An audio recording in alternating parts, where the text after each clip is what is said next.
Olá pessoal, eu sou o professor David Oliveira e essa é mais uma de nossas videoaulas do nosso curso de cálculo de probabilidades. Hoje a gente vai trabalhar um pouquinho com o conceito de transformação de variáveis aleatórias. É um conceito muito importante, né? Tem várias aplicações, tanto mais práticas quanto também de natureza teórica, que vão impactar, né, muito na área, principalmente na área de inferência, assim como outras áreas, né? Mas aqui eu tô colocando a inferência porque está vinculada diretamente aos conteúdos que a gente vai trabalhar. Bem, basicamente o nosso roteiro vai começar por uma motivação. A gente vai apresentar algumas situações para ilustrar o que a gente vai ter como objetivo nessa videoaula. A gente vai falar propriamente da transformação de variáveis e mostrar um método a partir da distribuição acumulada, da FTA. E, por fim, a gente vai trabalhar também o teorema da transformação integral de probabilidade, um teorema também muito importante e que tem impacto principalmente na simulação de dados, né? Seja em quais ambientes onde a simulação é uma ferramenta útil, né? Vai estar presente o teorema da transformação integral de probabilidade. Muito bem, vamos pela motivação. Então, basicamente a ideia é a seguinte: eu tenho uma variável aleatória, a qual tem uma distribuição conhecida, uma distribuição de probabilidade conhecida, uma f de x. Lembre-se que o fato de eu conhecer a f1 de x, né, a função de distribuição acumulada, implica que eu conheço a função densidade ou função de massa de probabilidade, seja por caso contínuo ou discreto, respectivamente. Nesse caso, a gente está ilustrando um gráfico de uma distribuição contínua, né, uma variável aleatória contínua, mas vale a mesma coisa para o caso discreto. Então, a ideia é que eu tenho uma variável aleatória e essa variável sofre uma transformação. Bem, o que é uma transformação do ponto de vista matemático? É uma função, né? Então, eu vou transformar a variável x numa variável y. Eu vou aplicar, na verdade, a variável x uma função para transformá-la em y. E a pergunta que se faz, uma vez que, nesse caso aqui, eu estou trabalhando com uma transformação, obviamente uma função g aqui. Só que eu estou tratando de variáveis aleatórias, né? Se eu tenho uma variável aleatória aqui, né, a aplicação de uma variável aleatória, eu vou ter como resultado em y uma outra variável aleatória, né? E a pergunta que se faz é: qual seria a distribuição de probabilidade associada a essa nova variável aleatória criada, né, a partir da variável x. No caso, a gente está denotando como y. Portanto, o objetivo desta videoaula vai estar centrado em resolver esse problema, né, em como obter essa distribuição de probabilidade e exemplos e aplicações que a gente tem dessa situação. Então, vale frisar, a primeira informação que é importante gravar é que se eu tenho uma função g aplicada a uma variável aleatória, nesse caso uma variável x, esta g resultante, que a gente está denotando como y, ela também é uma variável aleatória. Ou seja, uma função de uma variável aleatória também é uma variável aleatória. Ok, resta a pergunta, então: como obter a nossa f' ou a f1 de y? A gente vai ver que o fato de obter uma, né, vai implicar em obter a outra, visto que são informações redundantes sobre a distribuição. Muito bem, vamos ver algumas ilustrações práticas, né, só para tentar trazer um cenário mais prático, né, menos abstrato. Eu vou ilustrar os casos aqui, né, que a gente vai fazer a ilustração dessas situações pelas três componentes. Primeiro, a variável aleatória x, que é a variável que dá início, né, ao problema. A transformação vai ser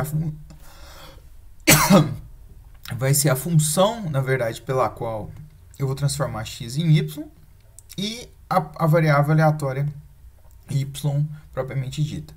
Então vamos imaginar o seguinte, um cenário mais, ele é um cenário bem simples, né?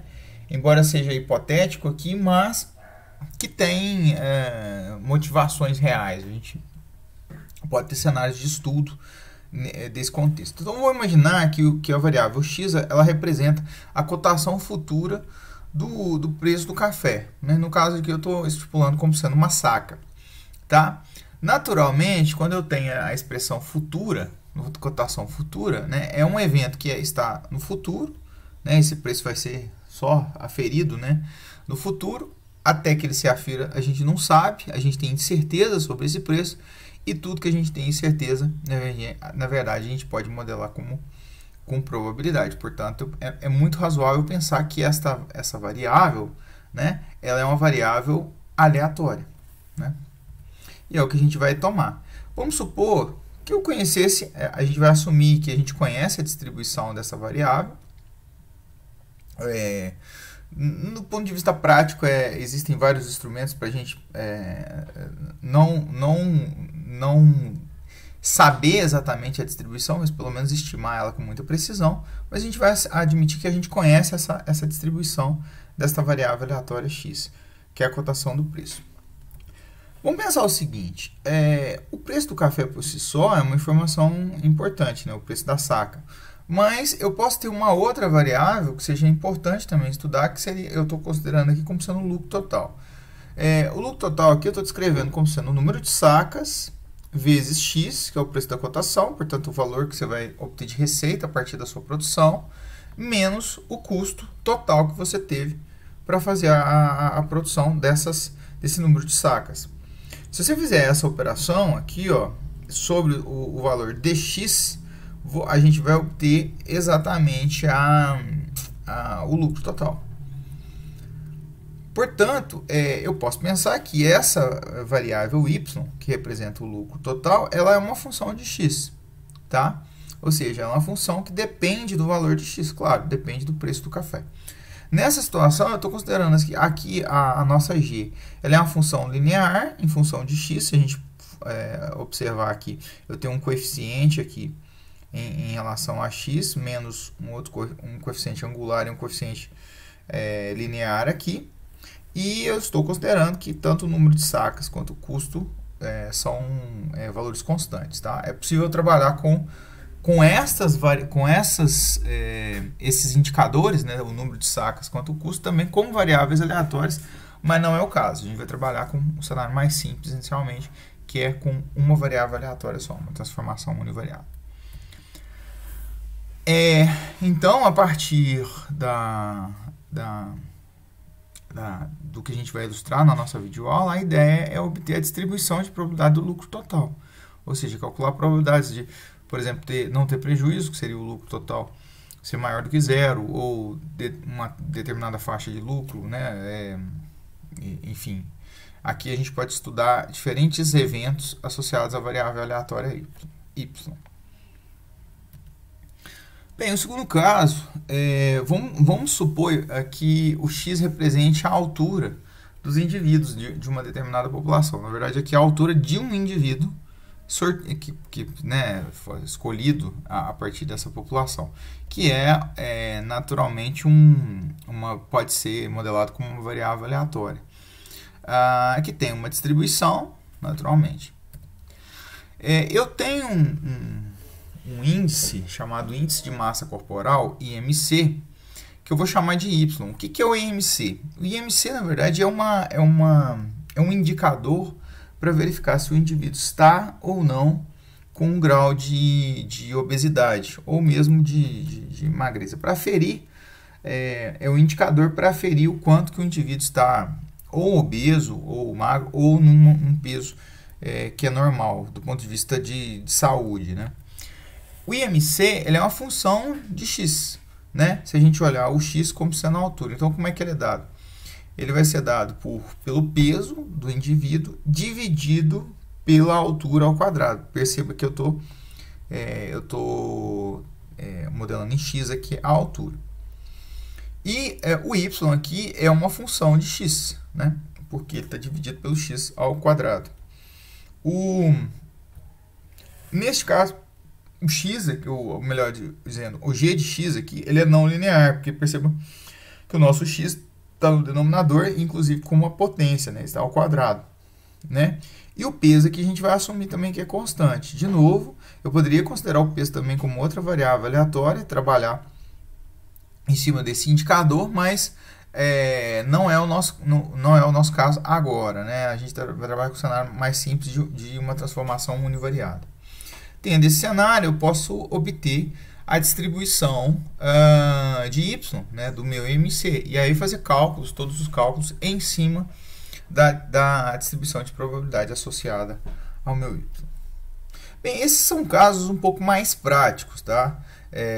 E até alguns casos, o primeiro e o segundo caso são casos bem simples, né? Hipotéticos e bem simples.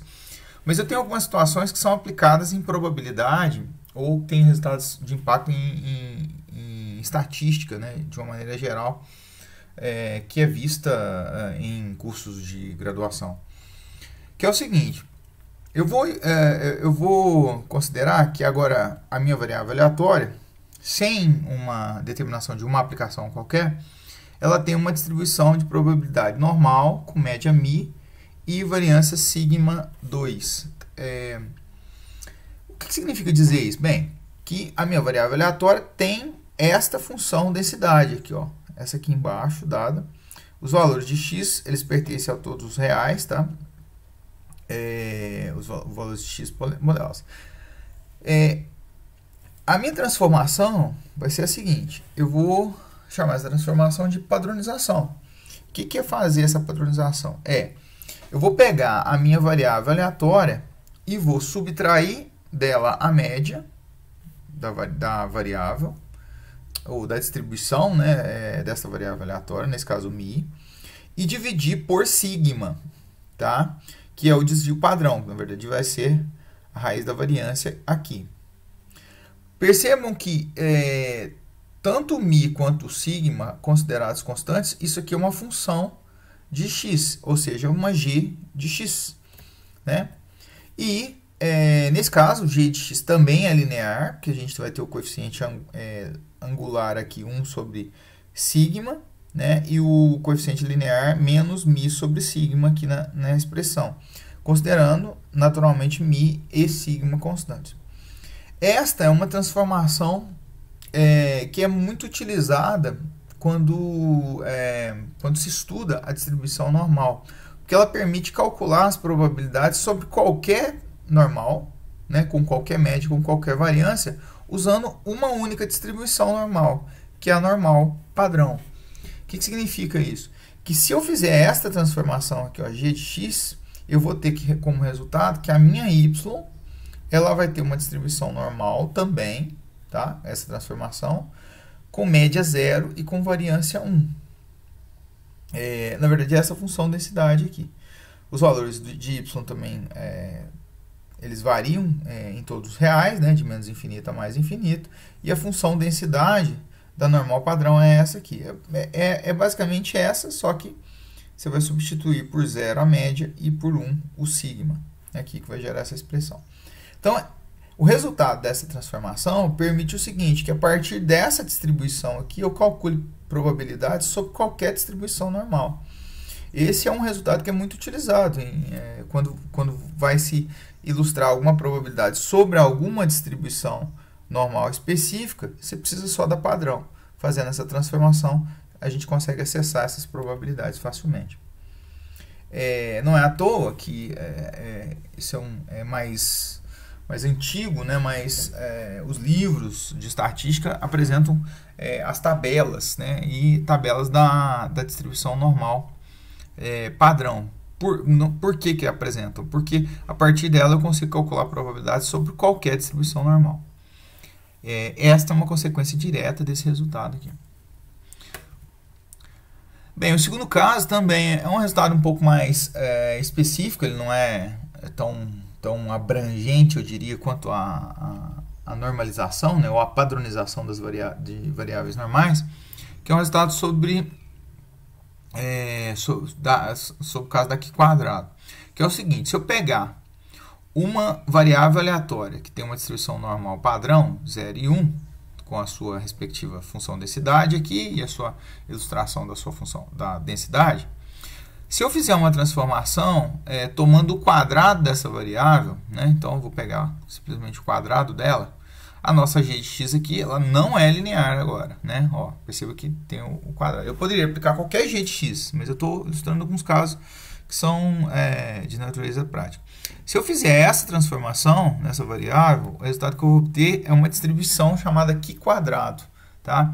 Nesse caso específico, uma Q quadrado com 1 grau de liberdade. A sua função densidade é essa aqui, ó, dada por essa expressão, 1 sobre raiz de 2 gama de meio, vezes y elevado a meio menos 1, e elevado a menos y sobre 2.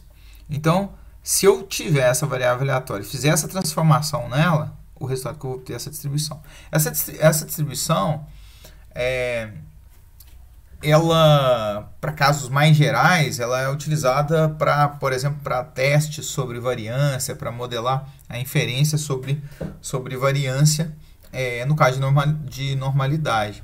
Então, ela é muito importante também, embora seja menos difundida, porque acaba que a padronização de variáveis normais, que é o exemplo do caso 1, que a gente ilustrou, no caso das ilustrações mais teóricas, ele seja mais abrangente, ele acaba atingindo muito mais, mas a Q quadrado também é de igual importância. Ok, então vamos ver como é que a gente obtém a distribuição f de y, né? A distribuição azul destacada nos exemplos. A pergunta então é a seguinte: dado uma variável aleatória x com uma f, né, uma distribuição conhecida, seja f' ou f'ão, seja a função densidade ou massa de probabilidade ou a função a distribuição acumulada, eu vou assumir que elas são conhecidas, e uma transformação que na verdade é uma função de x, uma g de x. Como que eu vou obter a minha f' de y, né? Dessa y nova criada? Ou é f' ou é f'ão. A gente vai ver uma técnica aqui, uma só técnica, existem outras, que é a partir da f'ão de x. Então a gente vai construir a f'ão de y a partir da f'ão de x, tá? E aí a partir dela a gente consegue os resultados consequentes, né? No caso, a própria função densidade ou função de probabilidade. Ok, como que a gente vai fazer isso, né? Como é que a gente vai obter a f'ão de y? Tem duas etapas, tá? A primeira etapa é a obtenção de uma transformação inversa, tá? A gente vai chamar de g a menos 1 de y aqui, mas ela não é propriamente uma função inversa, tem que se tomar cuidado, porque muitas vezes as transformações elas não são inversíveis. Então, eu estou chamando de transformação inversa. E, a partir do conhecimento dessa transformação inversa, eu vou ter condições de explicitar a probabilidade sobre a variável aleatória y, que foi criada a partir da transformação. Bem, o que é essa transformação inversa? A primeira, né? O primeiro ponto. Vou imaginar o seguinte: eu vou ter sob uma transformação g de x, né? Eu estou assumindo que o y é igual a g de x.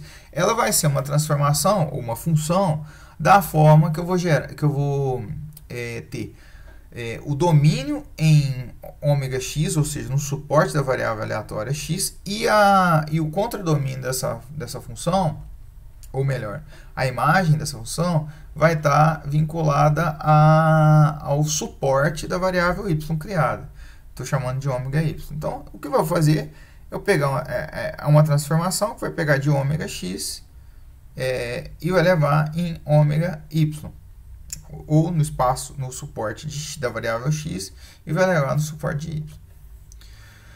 Eu vou poder definir o que a gente chama de uma inversa g a menos 1 desta transformação, tá? Então, supondo essa g aqui, ó, eu vou poder definir uma transformação inversa, que vai fazer o quê? Ela vai pegar e vai a partir de valores de y, ela vai obter os valores de x que fizeram gerar esses valores de y. Tá? Por isso que eu estou denotando aqui o A, né? Eu estou assumindo que o A é um subconjunto aqui, né? Do meu suporte de y aqui qualquer. Ok, mas como é que eu vou... Vamos ilustrar essa transformação aqui num exemplo simples. Ela é um passo-chave, porque em qualquer situação onde eu tenha a obtenção da distribuição de y, um passo elementar vai ser obter essa transformação inversa.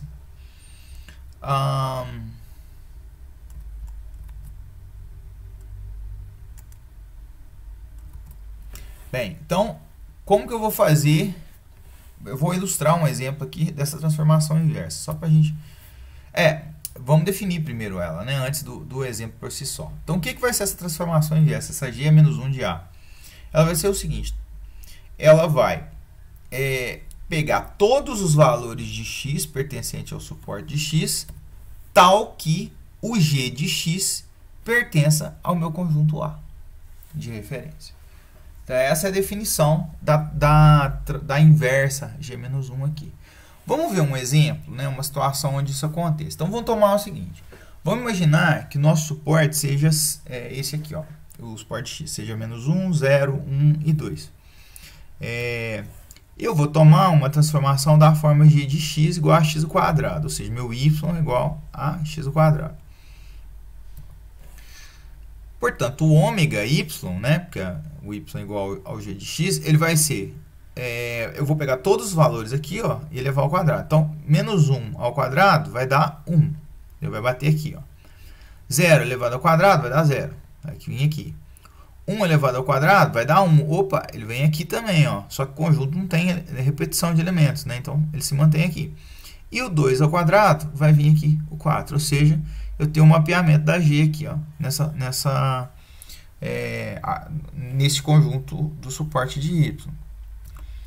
Vamos tomar que o A meu de interesse seja o 0 e 1. Eu vou tomar só o 0 e 1 aqui, ó, um subconjunto. Então, vamos achar a G-1 de A. A G-1 de A vai ser o quê? Vai ser a G-1 do conjunto 0, 1. Pela nossa definição, ele vai ser todos os elementos dentro do suporte, dentro de x aqui, ó, ou do suporte de x, tal que o g de x pertença a 0 e 1.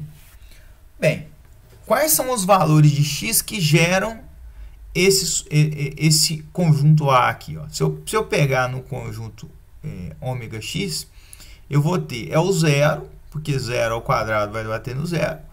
É o menos 1, porque menos 1 ao quadrado vai dar 1. E é o 1 também, porque 1 ao quadrado vai dar 1. Então, eu vou ter três valores aqui. O menos 1, o 0 e o 1. Que vão ser os valores de x dentro do suporte que vão gerar os valores de g de x pertencente ao nosso conjunto A restrito aqui. Portanto, o g de menos 1 desse A, né, dessa transformação, é igual a esse conjunto. Se eu tivesse outros valores aqui, naturalmente o conjunto poderia mudar. Ok, e como obter a probabilidade de y? Tá? Então, eu vou obter a probabilidade de y em função da probabilidade de x. Como é que ela vai ser dada? A probabilidade de y pertencer a um conjunto A qualquer, né? Ela vai ser dada. Bem, o y vai ser igual à transformação, é uma g de x. Então, só substituir aqui o g de x aqui na expressão. Então, vai ser a probabilidade do g de x pertencer ao conjunto A. Mas isso é igual a... Se eu aplicar aqui a transformação inversa, eu vou ter o mesmo evento aqui, né? Ou um evento com a mesma probabilidade, melhor dizendo, aqui e aqui. Então, essa probabilidade de g de x pertencer a A, né? Ou seja, o y aqui, ela vai ser igual à probabilidade do x pertencer ao g menos 1 de A, ou seja, exatamente a transformação inversa que a gente viu. Bem, ainda ilustrando na situação prática, pegando o mesmo exemplo, tá? Como é que eu calcularia a probabilidade do y, né? Eu não tenho aqui definida a probabilidade do x, né? Mas eu vou definir em função de uma probabilidade genérica. Como que seria a probabilidade do y pertencer ao A? Bem, pela nossa definição, ela é a probabilidade do x pertencer ao g menos 1 de A, transformação inversa. No caso, o g menos 1 de A, a gente já calculou, é igual a 0, menos 1 e 1. Então, a probabilidade do y pertencer ao conjunto A, que é o 0 e 1 aqui, vai ser igual à probabilidade do x pertencer ao conjunto 0, menos 1 e 1. Ok. Ali a gente trabalhou com um exemplo hipotético, ali, geral, né, genérico. Agora vamos trabalhar já direto com uma função de distribuição, nesse caso aqui uma função de distribuição acumulada. A gente vai tomar como referência a f de x, tá? E eu vou tomar ela como genérica, ou seja, ela vai ser, enfim, uma distribuição qualquer. Bem, se eu tenho que x segue essa distribuição, né, a variável aleatória x, o meu problema é obter a f de y, né, a distribuição acumulada de y, tal que o y seja igual a gx, ou seja, a transformação. Vamos expressar a f de y. O que é a f de y? A f de y é a probabilidade do y ser menor ou igual a um yzinho, ou seja, é a probabilidade de, dado um valor de yzinho aqui, um valor fixo, né, dado, a probabilidade da variável aleatória assumir valores menores que esse valor de referência. É a nossa definição de função de distribuição acumulada. Isso pode ser descrito da mesma forma como sendo a probabilidade do y pertencer a um intervalo, nesse caso aqui a gente está trabalhando, né, com uma variável aleatória. Esse intervalo vai de menos infinito até y. Veja que é a mesma coisa que eu estou expressando aqui, é a mesma coisa que eu estou expressando aqui, só que eu estou apresentando já para formular o nosso conjunto A, no qual a gente vai trabalhar.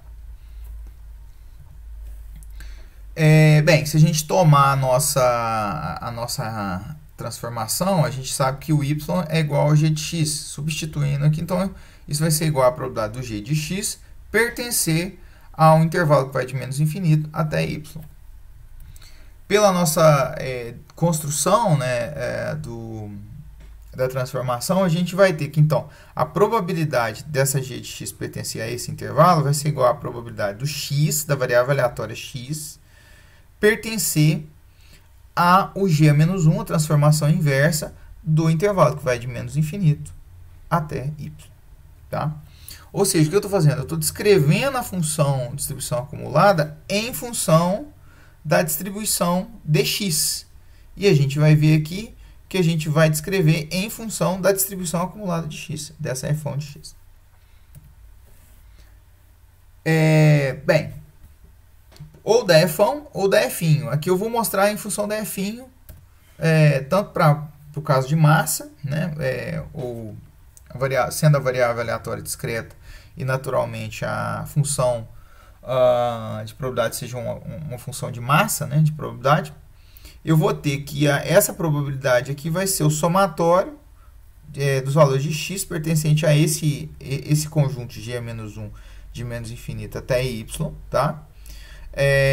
De todos os valores de probabilidade, da f de x, né? Todos os valores de probabilidade dentro desse conjunto aqui.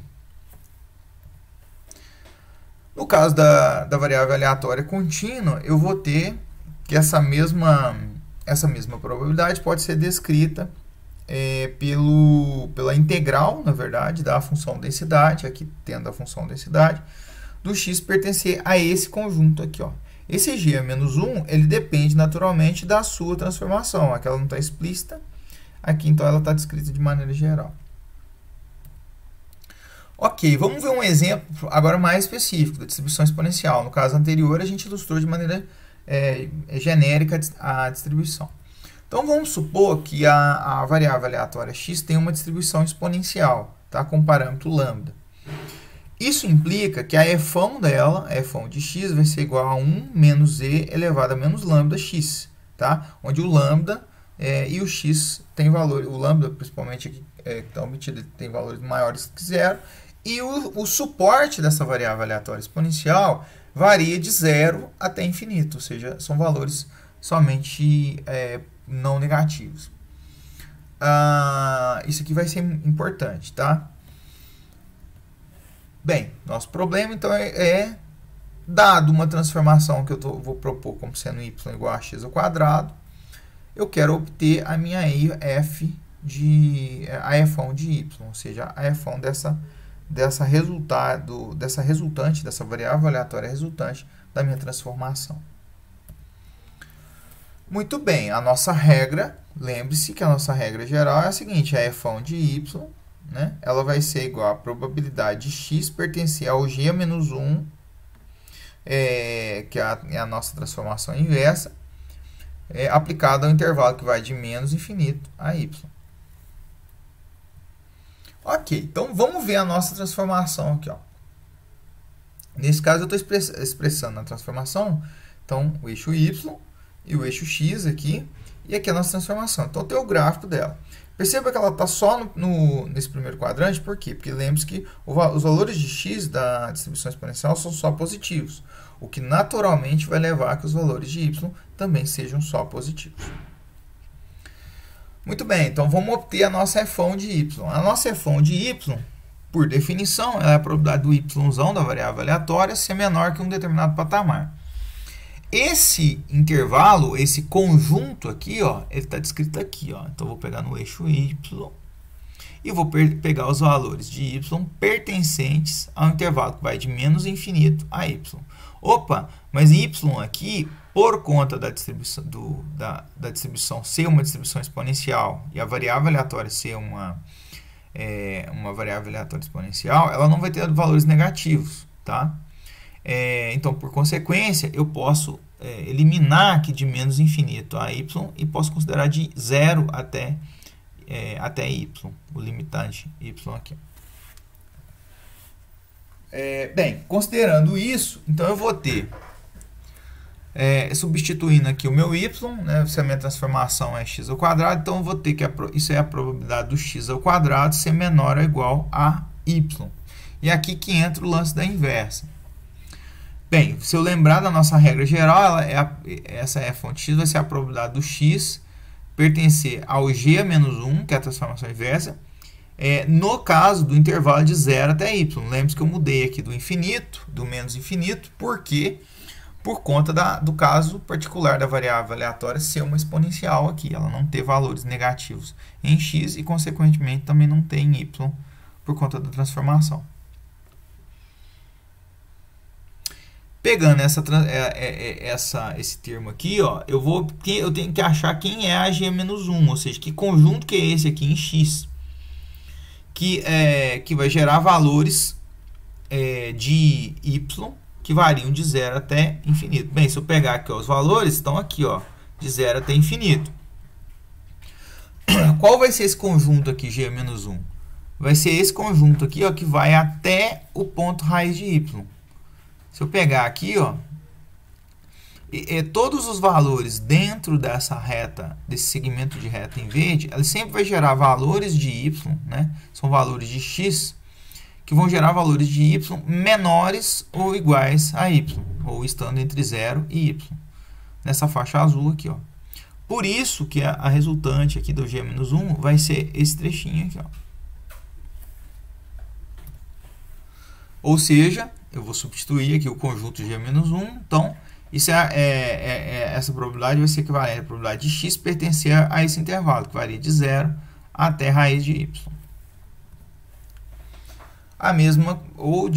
Da mesma forma, dizer que isso é a probabilidade de x, né, da variável aleatória x, ser menor ou igual do que raiz de y. Perceba que, como a variável aleatória vai de 0 aqui, né, o x ele vai de 0, né, então eu tenho os dois intervalos aqui. Mas isso aqui, ó, essa probabilidade é a f1 de x, ou seja, a função de distribuição acumulada de x, aplicada ao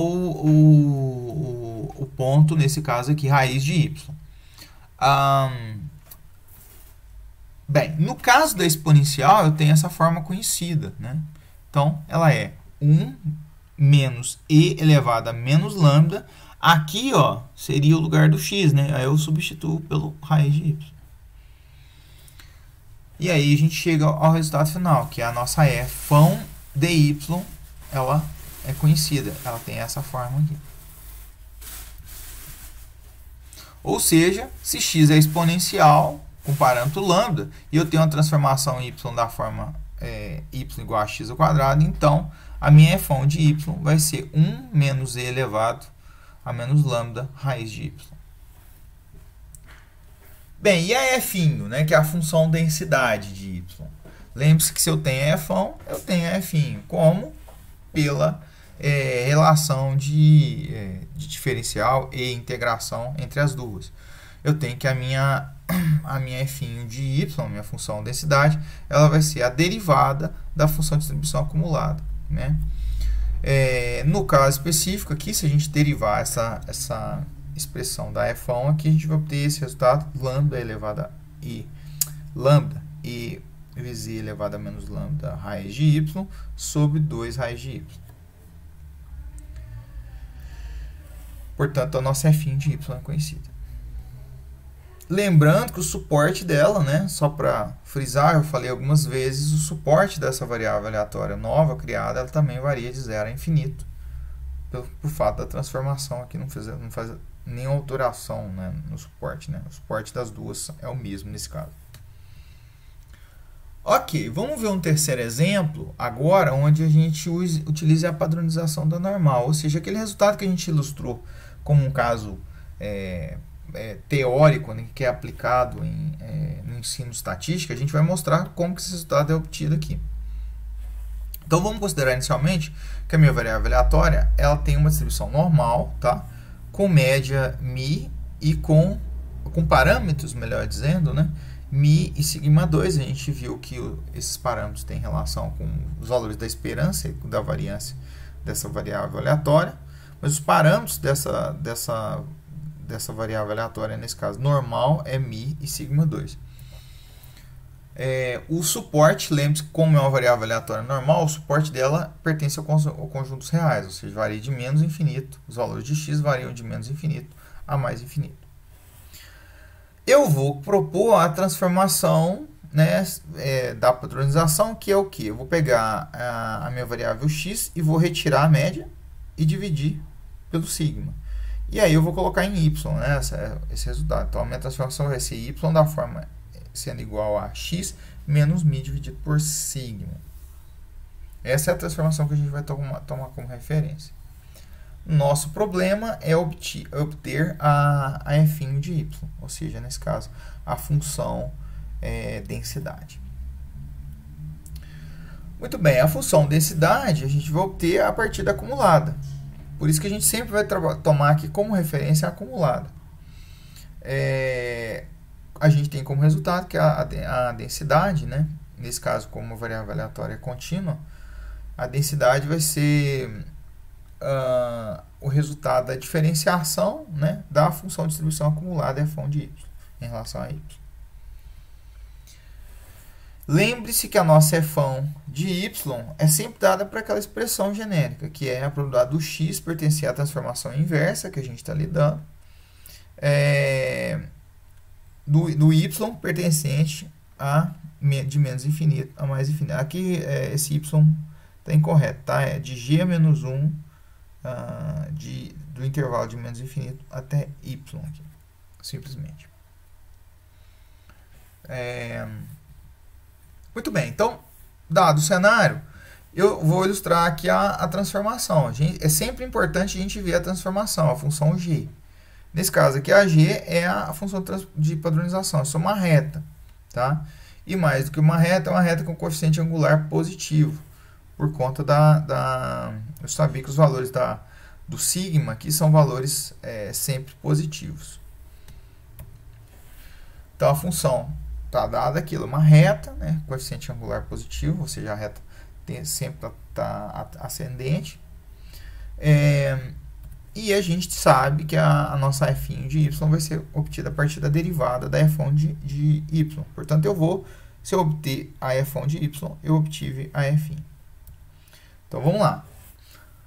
Vamos tentar encontrar a f1 de y. A f1 de y vai ser dada pela probabilidade de y ser menor que o y, a distribuição acumulada, a definição. Esse intervalo, a gente já viu que esse intervalo é o y pertencente de menos infinito até um yzinho. É exatamente esse intervalo. E ele está dado aqui, ó. Diferente do caso anterior, agora eu não posso eliminar, né, os valores menores do que zero. Por quê? Porque a minha variável aleatória normal, ela varia de menos infinito a mais infinito. Se eu pegar e aplicar a transformação aqui, ó, o y, ele também vai variar de menos infinito a mais infinito. Então, não posso restringir aqui por baixo. Os valores, então, vão ter que permanecer aqui de menos infinito até y. Aqui eu substituo a minha transformação, nesse caso o valor do y, que seria x menos μ sobre sigma, menores ou iguais a y. Então a pergunta agora é, aplicando a mesma regrinha, então a probabilidade do x pertencer à transformação de inversa de y aplicada ao intervalo de menos infinito até y, a esse intervalo aqui, ó. Então a pergunta é, qual o conjunto dentro da reta x que vai gerar valores de y dentro dessa faixa azul aqui, ó. Se a gente observar, esses valores vão estar dentro dessa reta, desse segmento de reta em verde aqui, ó, que é justamente nesse caso a função é inversa, né? Ela é inversível a transformação g. Isso não gera grandes problemas. Assim como no caso anterior também ela era inversível, mesmo que o caso era uma função quadrática, mas por conta de uma restrição no domínio, né, no caso da variável aleatória exponencial. Mas nesse caso, como ela é inversível, eu vou ter que, se eu pegar qualquer ponto desse segmento em verde aqui, ó, ele sempre vai levar em reta, né, ou no ponto na reta, com a altura que vai estar sempre abaixo do limiar y, ou dentro desse segmento de reta em azul. Portanto, eu vou ter que os valores vão variar, né? Nesse caso aqui, esse mesmo intervalo vai ser descrito como sendo x pertencente de menos infinito até esse valor aqui, ó, limite, que vai ser o sigma vezes y mais μ. Como é que ele é obtido? A partir da inversão. Eu vou saber qual que é o ponto, né, que gerou esse valor de y aqui, ó. Se você jogar e substituir na expressão, aqui vai dar exatamente y. Portanto, substituindo a minha g a menos 1 aqui, isso é a probabilidade do x ser menor ou igual a sigma yzinho mais μ. Esta é a acumulada de x, né? Perceba que eu estou saindo da acumulada, eu estou mostrando a acumulada de y em função da acumulada de x, aplicada ao sigma y mais μ. Esta é uma função de distribuição acumulada, só que a gente sabe, a gente conhece a distribuição de x, que é uma normal, portanto isso aqui é uma FDA de uma normal. Essa notação é uma das notações utilizadas para FDA, ou seja, a função de distribuição acumulada. Ela não tem uma forma fechada, né, por conta da expressão, né, da função densidade, mas a gente vai denotar dessa forma, equivalente a isso. Muito bem, mas quem é f' de y, né? Que a gente está interessado. A f' de y, a gente viu que a gente obtém a partir da derivada da f'. A f' a gente já obteve, substituindo aqui a f', é a função de distribuição acumulada da normal, né, de x, de uma normal com média μ e variância sigma 2. Faltou inclusive aqui um índice x, tá? Do x, aplicada ao sigma y mais μ. Então, esse ponto aqui é importante, ela é aplicada a esse domínio aqui. Se eu derivar essa função acumulada, eu posso aplicar a regra da cadeia. Então, tem duas funções aqui para derivar. Tem uma mais externa, que é a própria função de distribuição acumulada, da normal com média 0 e variância 1, tá? E a segunda função, nesse caso de y, que é essa função mais interna aqui, ó, a sigma y mais μ. Se a gente aplicar a regra da cadeia, Então vai ser a derivada da função mais externa, nesse caso a derivada da acumulada em relação ao domínio, sigma y mais mi, vezes a derivada da função mais interna, nesse caso a sigma y mais mi, em relação a y. Se eu fizer essa primeira derivada aqui, né, o que a gente vai ter é que, como isso aqui é uma função de distribuição acumulada, a derivada dela é uma função densidade. Nesse caso da normal, com média mi e com variância sigma, porque essa acumulada é a da normal, x, né, da variável aleatória de início, x. Essa aqui é a expressão da densidade, né, ou seja, da f de x, da variável aleatória x, só que aplicada ao ponto aqui, nesse caso, sigma y mais mi, sigma y mais mi. Eu vou pegar a função densidade da normal com média mi e variância sigma e vou substituir no lugar do x, né, do argumento dela, o sigma y mais mi. Vezes, se eu derivar aqui a expressão em relação a y, o que eu vou obter é o sigma aqui na expressão. Com isso, agora eu só faço um rearranjo. O que eu vou fazer? Então, primeiro, se eu fizer as contas aqui, né, eu vou ter mi menos mi, ele vai cortar. Eu posso cortar também em simplificação o sigma com o sigma dividindo, vai sobrar só o y aqui dentro do quadrado. Assim como esse sigma pode cortar com esse sigma aqui, ó. E aí vai restar essa expressão aqui, ó. Essa expressão é a função densidade da normal padrão, ou seja, ela é uma função densidade normal, no qual o mi é igual a zero e o sigma é igual. Portanto, eu tenho como resultado que, se eu tenho uma variável aleatória normal, com média mi e variância sigma 2, se eu fizer a transformação da padronização, ou seja, uma transformação da forma y igual a x menos mi sobre sigma, o resultado que eu vou obter é que a minha y, a nova variável, vai ser uma normal com média 0 e variância 1.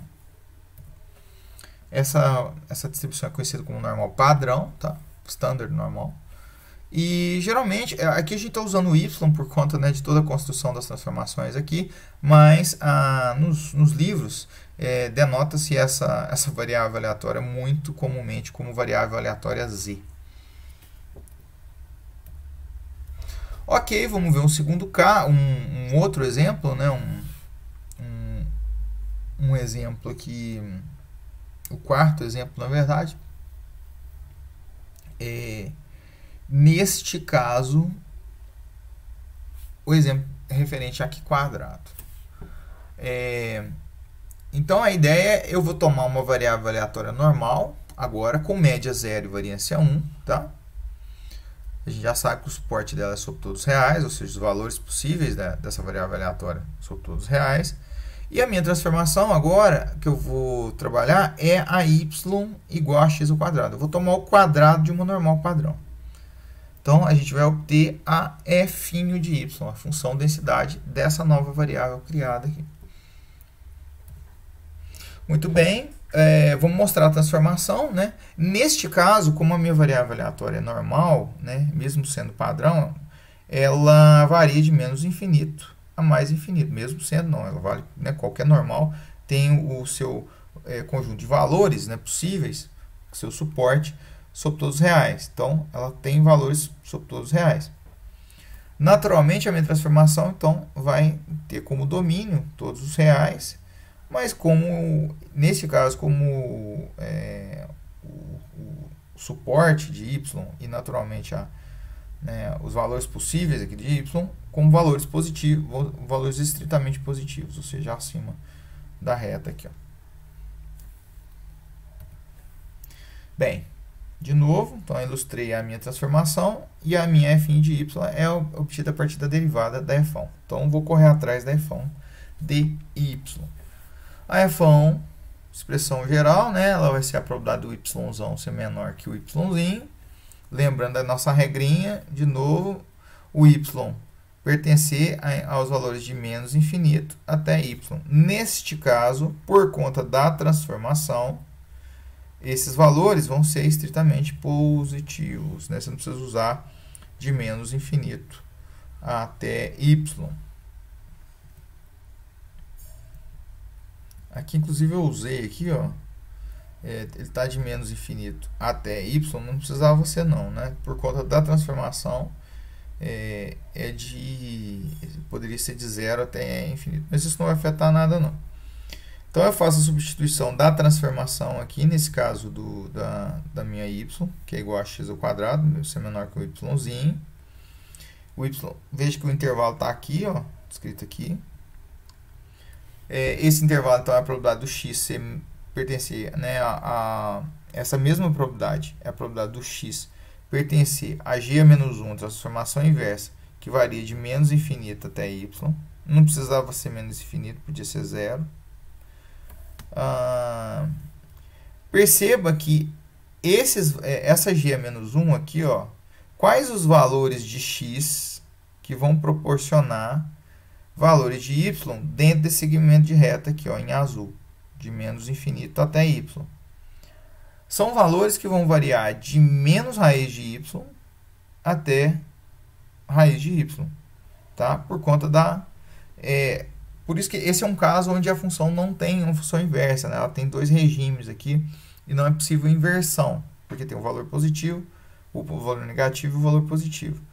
Então, eu posso identificar aqui, ó, todos os valores de x que vão gerar valores de y dentro do segmento de reta em azul, que descreve justamente esse evento da acumulada. Esse intervalo vai ser neste caso aqui, vai ser de menos raiz de y até raiz de y. Portanto, eu vou escrever aqui, reescrevendo. Isso é a mesma coisa que a probabilidade do x está entre menos raiz de y e raiz de y. Por propriedades de probabilidades, eu posso descrever isso como uma diferença de duas acumuladas, tá? Essa probabilidade aqui, né, propriedade de probabilidade e de integração, tá?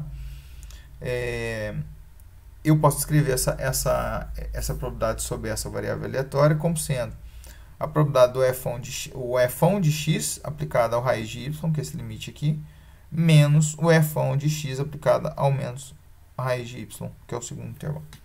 Como trata-se de duas normais, né, ou trata-se de uma normal, né, a x, então é a função de distribuição acumulada da normal aplicada a raiz de y menos a acumulada da normal aplicada a menos raiz de y. Ok, então eu acabei de obter a f1 em função da função de distribuição acumulada de x, né? Agora eu vou obter a f', né? A f' vai ser a derivada da f1. A f1 que a gente obteve é essa aqui, ó. Então, a acumulada de x aplicada à raiz de y menos a acumulada de x aplicada a menos raiz de y.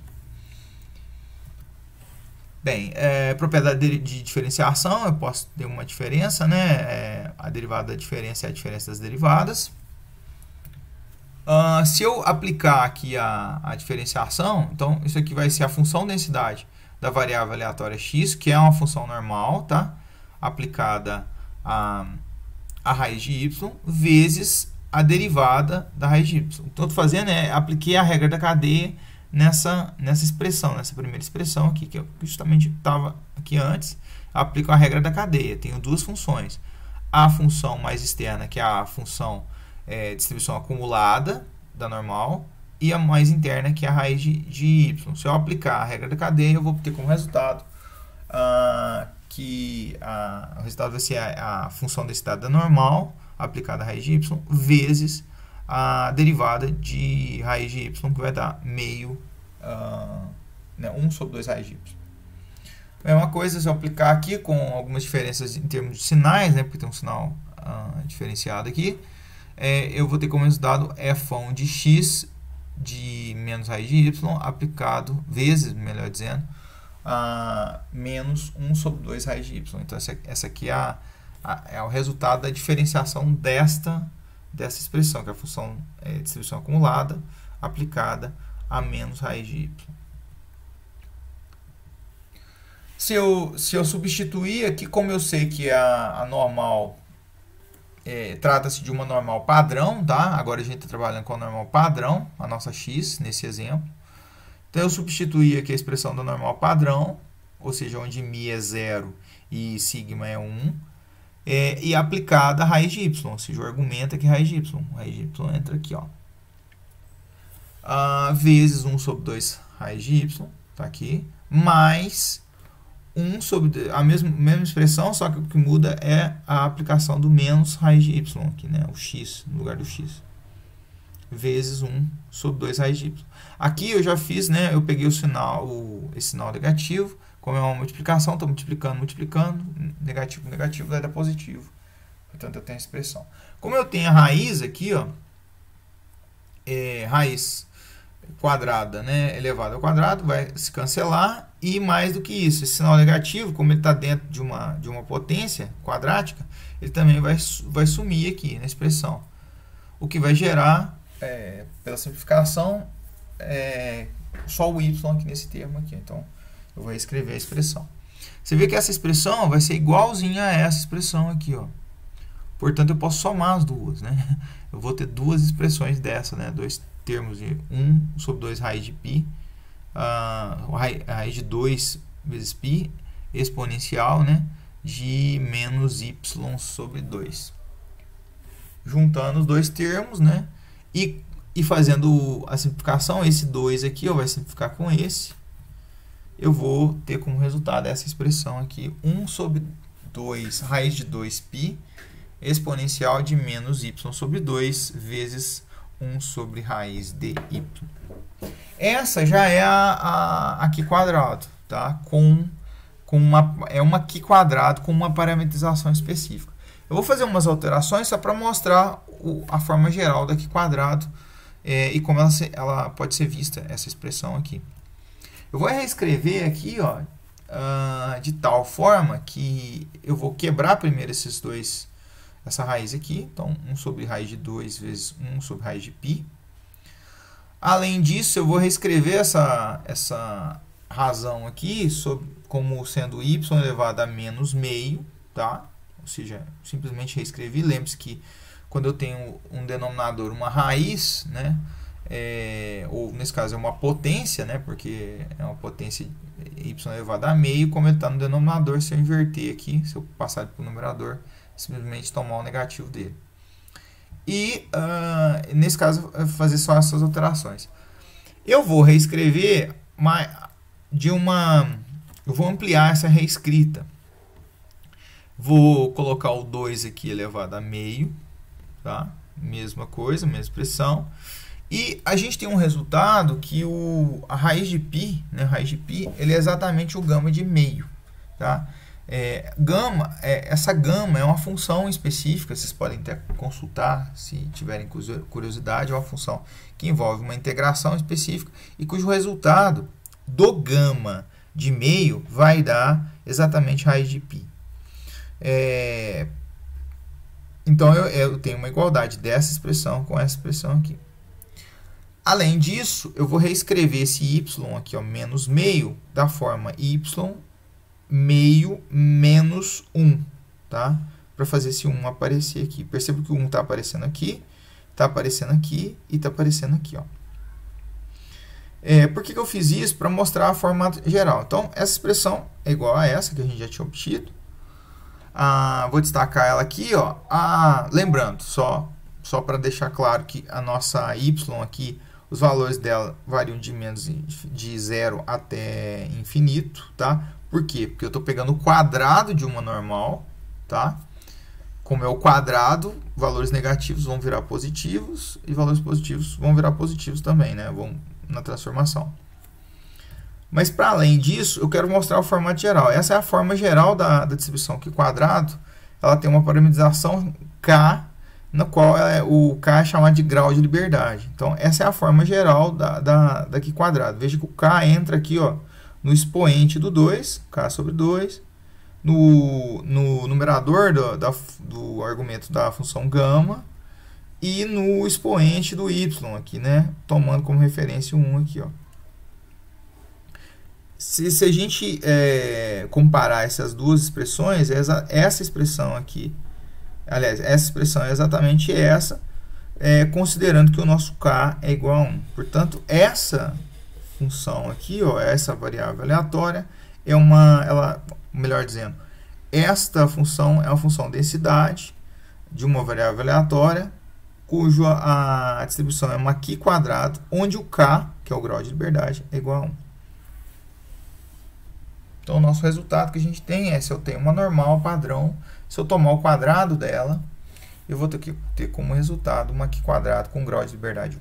A notação, né, enfatizando o suporte de valores estritamente positivos, né, não negativos, e a notação que é utilizada em livros geralmente é esse símbolo chamado chi, né, por isso que é chamado de chi-square, né, chi-square, square o quadrado, né, chi quadrado, nesse caso o 2 aqui da potência. Ok. Vamos falar agora um pouquinho sobre o teorema da transformação integral de probabilidade, que é um caso da utilização de toda essa ideia de transformação de variável aleatória para uma situação específica. Então, a questão é a seguinte, e se eu ao invés de utilizar uma G qualquer, né, poderia utilizar, aliás, utilizar uma G, eu escolhesse uma G específica, que vai ser a função de distribuição acumulada da variável aleatória x. Então, agora, ao invés de usar uma transformação qualquer, eu vou usar a própria distribuição acumulada como sendo o objeto da transformação. Então, onde a f1 de x, né, é uma FDA, uma função de distribuição acumulada.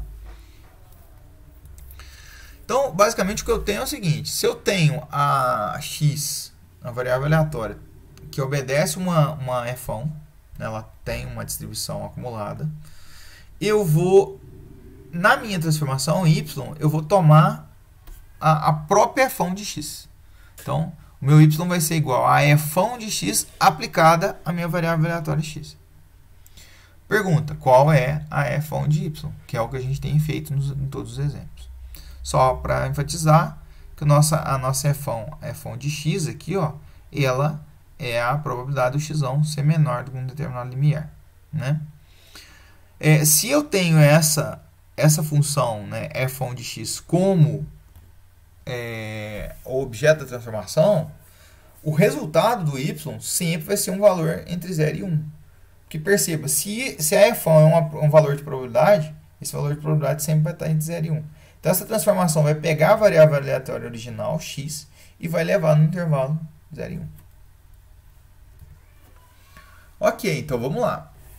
Vamos tentar responder a pergunta. Qual a nossa f1 de y aqui para esse cenário? No caso da distribuição acumulada, eu estou colocando aqui uma distribuição acumulada, uma situação aqui de uma distribuição acumulada. Então, eu vou ter a minha f1 de y, que vai ser objeto da transformação.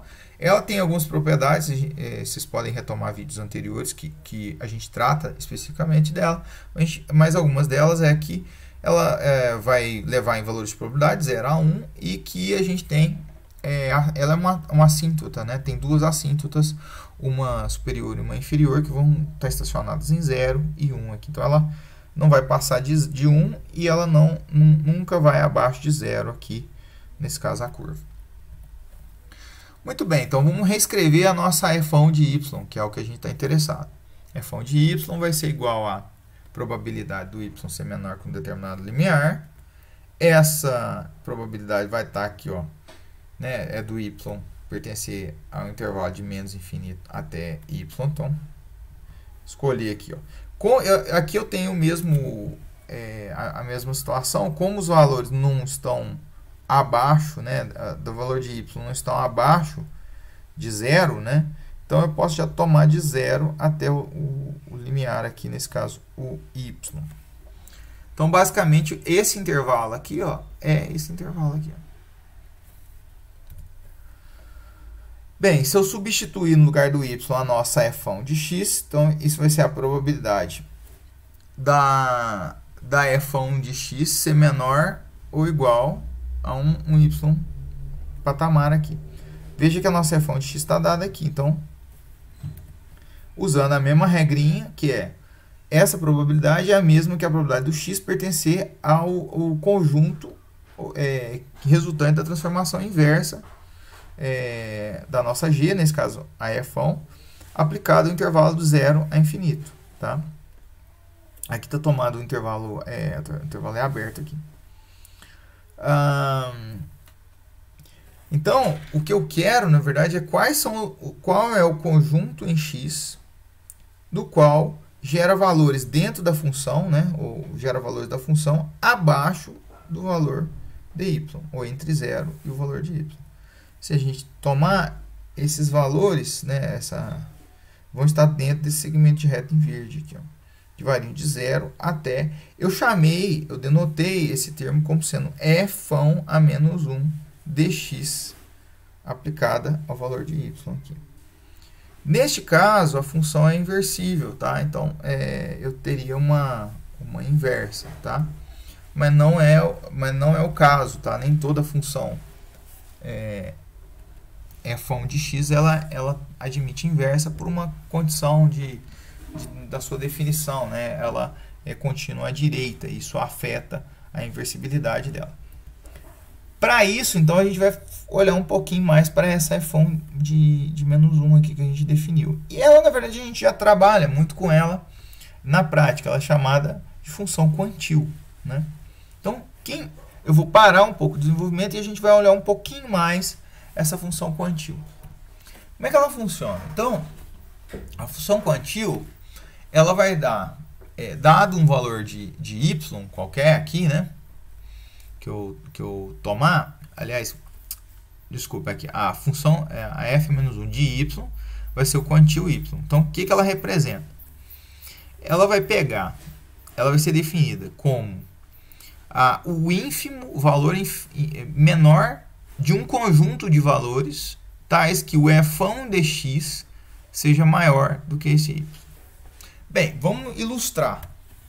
Então, primeiro, aonde que o f de x é maior que o y? Se eu tomar o y aqui como referência, todos esses valores aqui, ó, representam valores onde o f, lembre-se que o y nosso é o f, né? Aqui, ó, o y é igual ao f de x.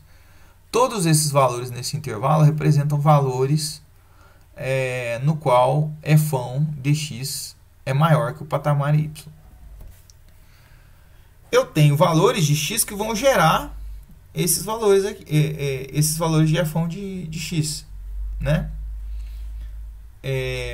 Quais são os valores? Eles estão aqui, ó. Se eu tomar aqui, ó, todos os valores acima né, ou nesse segmento de reta rosa, sempre vão ser valores que, tomados na função, aplicados na função, vão sempre esbarrar nessa área em laranja.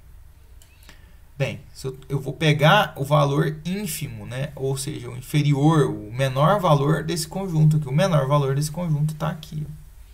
Então, esse vai ser o nosso quantil de y. E o f de x não inversível, né? O que acontece? Essa é uma situação onde a nossa f ela é inversível. E a gente consegue obter esse f menos 1 de y. Só que tem situações onde essa função, a f ela não é inversível. O que vai acontecer? A definição vai valer da mesma forma. Vamos tomar uma situação, ó. Vamos pensar numa função escada, tá? Uma f de x, ou seja, uma função de distribuição acumulada, onde ela tem um patamar, estaciona aqui, ó, depois sobe de novo. Ela é contínua aqui, mas a gente sabe que tem vários casos de funções discretas que são assim, né? Onde a variável aleatória discreta ela é dessa forma. Se eu pegar a mesma regra, né? Vamos tomar um limiar, então eu escolhi um valor y aqui, vou tomar os valores onde o f de y, o f de x é maior que esse patamar y, então todos estão em laranja aqui, ó, destacados. Se eu pegar todos os valores de x que vão gerar valores de y aqui, ó, dentro dessa reta em laranja, ele vai estar aqui, ó. Agora perceba que todos esses valores aqui, ó, são diferentes valores de x que vão gerar o mesmo valor de y aqui, ó, no mesmo patamar. Por isso que ela não é inversível. Bem, pela nossa regra, a gente vai tomar o ínfimo, né? Ou seja, o menor valor. O menor valor que está dentro desse conjunto é ou nesse intervalo, é esse ponto aqui específico aqui. Uma propriedade da função quantio é que, como toda transformação inversa, se você aplica ela a f(1) de x, eu vou obter o x, né? Eu vou ter o cancelamento da aplicação da função aqui. É uma propriedade comum a funções inversas. Ok, voltando, né? Então vamos voltar à nossa formulação. A gente agora já sabe quem é essa f(1) de x, essa função é f(1) menos 1 de x, que é a função quantio. Então eu vou ter, reescrevendo aqui, que essa probabilidade aqui, ó, que a gente estava desenvolvendo, ela vai ser a probabilidade do x, da variável aleatória x, ser menor ou igual ao f(1) de x, a função quantio da distribuição x, aplicada ao valor de y. Opa, mas essa aqui é a própria acumulada de x, ó. Então, isso é a f(1) de x aplicada ao argumento aqui, que é f(1) menos a função quantio de x. Só que a gente acabou de ver que essa aplicação dessas duas funções, né, a aplicação da f(1) de x sobre a função quantio, vai obter como resultado o próprio domínio aqui, nesse caso o y. Ou seja, a gente chegou ao resultado que a nossa f(1) de y é igual a y. Que está expresso aqui. Então, se eu tenho uma função x, distribuição acumulada, e a y, que é a transformação, ela é definida pela própria f(1), né, é a própria f(1), então a minha y resultante aqui, ela vai ter a f(1) igual a y'. Lembre-se que o suporte da variável y varia de 0 até 1. E a f'? Né? Quem é f' de y? Mesmo procedimento. Se eu tenho f(1), a f' é obtida pela diferenciação da f(1), que é o que a gente vai fazer. Se a gente tomar a nossa f(1), o resultado foi y, então é a diferenciação da própria y. Diferenciando aqui, o resultado vai dar 1. Ou seja, a minha f' de y é igual a 1. Quem que é essa distribuição? Essa distribuição ela é conhecida como distribuição uniforme. Lembre-se que o suporte da variável aleatória y varia de 0 a 1. Aqui. E a função densidade, nesse caso aqui, é uma função constante. Ela em todo o intervalo, ela tem o mesmo valor. Nesse caso é 1. Essa distribuição é conhecida como distribuição uniforme, né? Porque os valores de probabilidade são os mesmos aqui, né? E eu estou colocando mais ainda que ela é um uniforme 0 e 1, porque também se apresenta ela no formato geral, onde você determina o intervalo, o intervalo aqui, né, de uma maneira geral, usando o limite inferior e um limite superior genéricos, né? Não precisa ser 0 e 1, pode ser qualquer limite aqui. Ok, então o teorema da transformação integral de probabilidade, o resultado é o seguinte: seja, né, se eu tenho uma x que obedece uma função de distribuição acumulada e eu uso a própria acumulada como função de transformação, o resultado da minha y é uniforme. Esse resultado é muito importante, porque uma das aplicações dele, e uma consequência que há desse resultado é o seguinte: se eu pegar, então, a situação inversa, se eu pegar uma uniforme, lembre-se que se a gente deslumbrar aqui, o que a gente está fazendo se eu tenho uma condição de uma f(1) qualquer, né, e uso a própria f(1) como função de transformação, o resultado é uma uniforme. Agora eu vou fazer um pouquinho diferente. Eu vou tomar a função e a própria variável x como sendo uma uniforme, tá? Portanto, se é uma uniforme, ela tem todas essas peculiaridades. A f(1) igual a f(1) de x é igual a x, e a f' de x é igual à função constante, né, a função densidade. E lembrando que o suporte dela varia entre 0 e 1. Agora eu vou pegar uma função qualquer, uma FDA qualquer, tá? Qualquer FDA que você quiser, tá? E vou obter a função quantio dela. ou seja, a inversa dessa FDA. Eu vou usar essa inversa como sendo a objeto da transformação. Como resultado, eu tenho o seguinte: se eu tenho essas duas situações, a distribuição sendo uniforme e a transformação usando como função a inversa da FDA, o que eu tenho é que a minha y gerada aqui, ó, ela vai seguir essa FDA qualquer. Ela vai ter como distribuição de probabilidade essa FDA qualquer.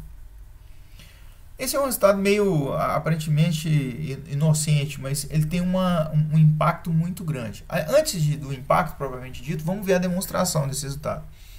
Por que ele é verdadeiro? Então, eu vou partir do mesmo cenário. Então, eu tenho x, que é uma uniforme, 0 e 1, né? A f(1) dela, dada aqui. O suporte a gente sabe da x que varia entre 0 e 1, porque é uniforme. Uma FDA qualquer, tá? Melhor dizendo, a transformação usando a FDA qualquer. Na verdade, usando a função quantil da FDA qualquer apresentada. Então, eu tenho que a minha f(1) de y obtida, ela vai ser a seguinte. Então, por definição de função de distribuição acumulada, eu tenho a probabilidade a f(1) de y como sendo a probabilidade do y, variável aleatória y, ser menor que um patamar y'.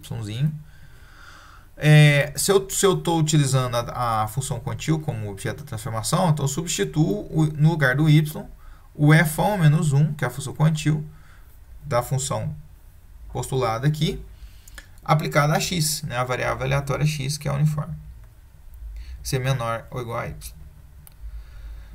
Mas lembre-se o seguinte, né, eu poderia construir aqui, mas não vou fazê-lo, mas aqui eu vou aplicar a própria f(1) aqui para obter valores em função de x, da variável aleatória x. Então, se eu aplicar dos dois lados aqui da expressão, eu vou manter o mesmo evento e vou aplicar a f(1) qualquer aqui que eu utilizei como exemplo. Então, eu aplico aqui e aplico desse lado aqui, ó.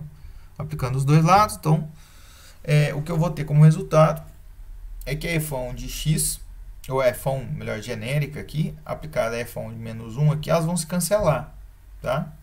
E a f(1) vai estar aplicada ao valor de y.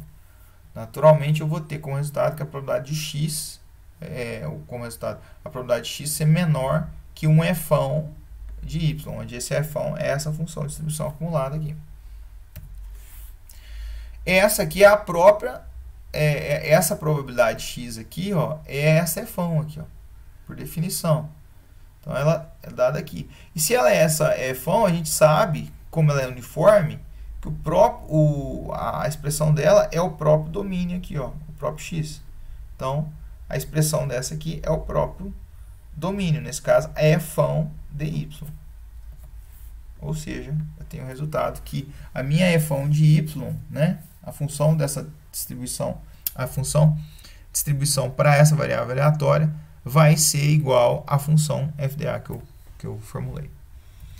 Esse é um resultado meio que inocente, né, aparentemente, mas ele tem uma grande utilidade na área de simulação. Tá?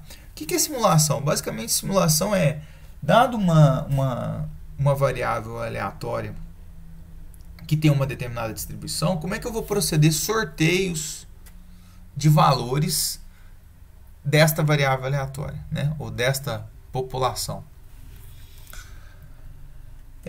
Que é basicamente o problema que a gente enfrenta. Esse tipo de aplicação tem, ou melhor, esse tipo de situação tem aplicação em diversos cenários, desde da parte de inferência estatística mais teórica, a gente pode trabalhar com inferência bayesiana, simulações de maneira geral, até coisas mais próximas de aplicações reais, como se a gente está vendo um simulador de voo ou um simulador de como uma molécula vai interagir com outra, todas elas vão precisar, de certa medida, de valores simulados ou sorteados a partir de uma determinada distribuição. Bem, ok. Então, como é que eu vou fazer isso, né? Usando o resultado que a gente viu, o resultado anterior, a gente pode simular de uma uniforme, simplesmente. Isso é computacionalmente, eu coloquei até entre aspas, tá?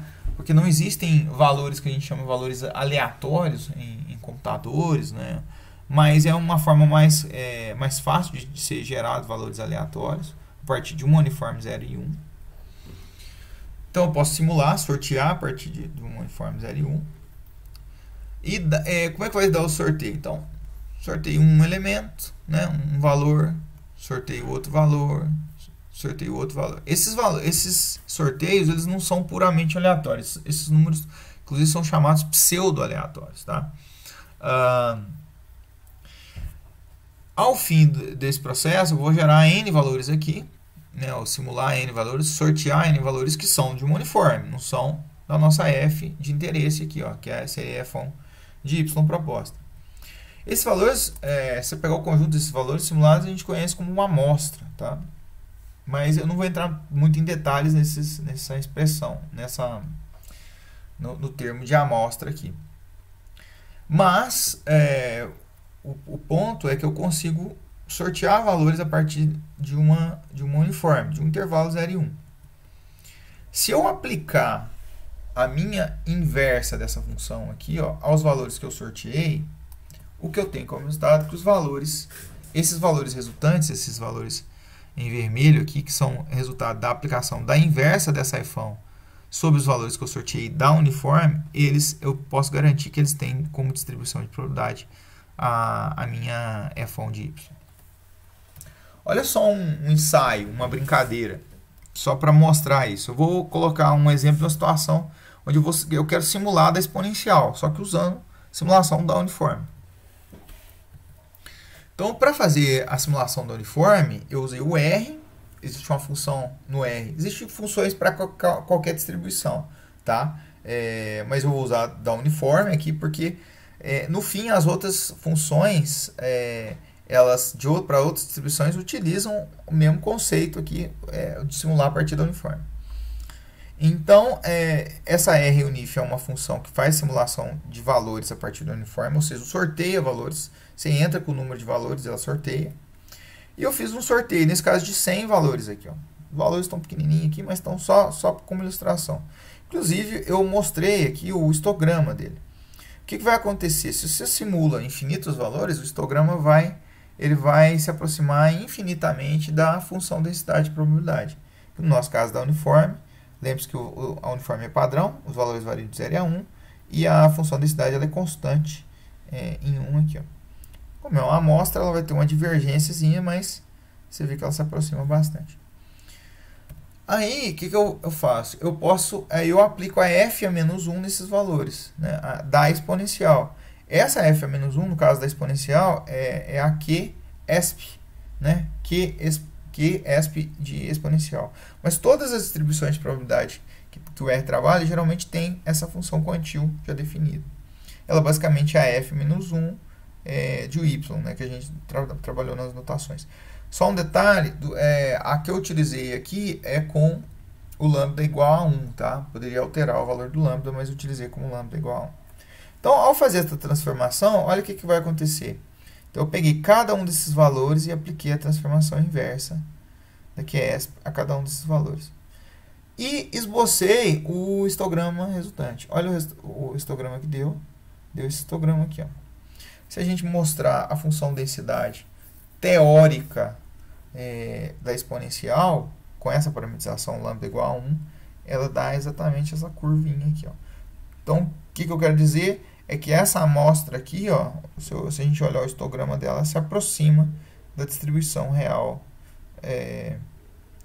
da distribuição de probabilidade que eu queria gerar a simulação. Eu poderia alterar aqui para outra parametrização, outro valor de parâmetro, e acontecer a mesma coisa. Assim como outra distribuição. Poderia escolher uma normal, poderia escolher outra distribuição de interesse. Ok, algumas observações finais, tá? Primeiro, a gente está tratando aqui, nessa videoaula, só de transformações univariadas, ou seja, a função aqui é de uma única variável aleatória, né? De uma única x. E claro que é o início, mas a gente vai ver que existe a aplicação muito grande para o caso multivariado, que a gente vai abordar ainda. esse tipo de transformação é muito importante para inferência, tá?